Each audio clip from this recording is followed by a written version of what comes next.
What's going on, YouTube? I appreciate all the support in my last video. And honestly, after posting it, I started to really rack my brain. I said, hey, do I have any other stories that I think might be worth yapping about into the camera, and really hoping a bunch of random strangers give me validation for it online? And honestly, one in particular did come up. And it was a prank that I pulled when I was about 8 to 10 years old. And to be honest, I don't even know if you could call this a prank. It was pretty mischievous. That's probably the best way to describe it. I mean, when I tell you about it, maybe you have a better word for it. Who knows? So without further ado, though, I'll just jump right into it. So again, many moons ago now, but around the age of 8 to 10. To give you some backstory, now, I was never really a troublemaker growing up. I was more of like a class clown. You know, I wanted to make people laugh. I was kind of a happy-go-lucky kid. And everything in my life was great.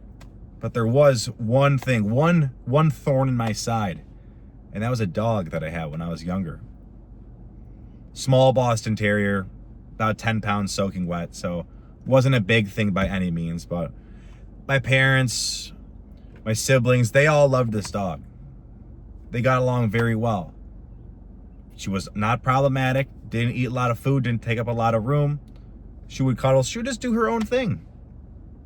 Ultimately a good dog. Now, why I didn't like her is because there were times where I'd put my face too close to her, and when you do that with an old dog who's getting pretty blind, they don't like that. So she would obviously lash out, and she bit me a few times in the face. Nothing bad. Again, it was more of like a nip was probably the best way to say it. All my fault, again, in retrospect. But I couldn't let that shit slide. You know, she was fucking with the moneymaker. I couldn't let that slide. So what did I do? I had a few different options. You know, I could stop fucking with the dog, stop putting my face in the dog's face, be more respectful to it. But no, what I thought is, I was like, you know what? I'm going to make my parents think there's something very, very wrong with this dog. So that's exactly what I did. I don't know when the idea popped in my head, but I figured out that I was going to take a human-sized poop, like a poop for me, and I was gonna poop where the dog typically poops. So when my parents or my family went out there, they'd see a shit that was probably half the size of the dog. They'd be really concerned. Now again, I was 8 to 10, I was no grown man, but the one I probably dropped out was like King Kong's pinky. Like, this thing had some size to it, and obviously relative to a 10-pound Boston Terrier, you know, that wasn't coming from kibble, man. I don't know what happened with those Michelle Obama school lunches. If it was a ton of fiber in there, or back when she was first lady, but holy shit, man. Obviously didn't come from a dog. Side note though, do you remember those stuffed crust kind of cheese logs they had? Those were awesome, and I think that's what caused most of this. Now, again, size comparison, you can't compare it, man. It was like a apple to a bowling ball, man. It was like if you look in the sky, it's like a moon kind of orbiting the earth. That's kind of what the size comparison was. Ridiculous, but I digress. I didn't think about this for a long time, and years later I brought it up to my dad.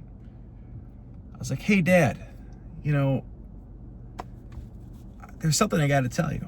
And maybe he's thinking I'm going to say something like, you're a fantastic father, I'm really grateful for this, which he was, of course. But no, I told him, I was like, hey, when I was like 8 to 10, I shit on the deck because I wanted for you and Mom and the rest of the family to think there was something wrong with the dog. So he looked at me, and within about 3 seconds, it seemed to have clicked for him. He said that he did very vaguely remember seeing something out there and going to my mom, who obviously was his wife, and saying, do you think our son would have pooped on the deck? And she said, not a cold chance in hell. No way, not my son. You know how moms are. They're always like, not my son, never. But sometimes it actually is their son. No fault to her own. I was just I was mischievous again. So yeah, parents didn't think anything was wrong with the dog. They didn't even know what the hell could have happened. It had to have been a fluke.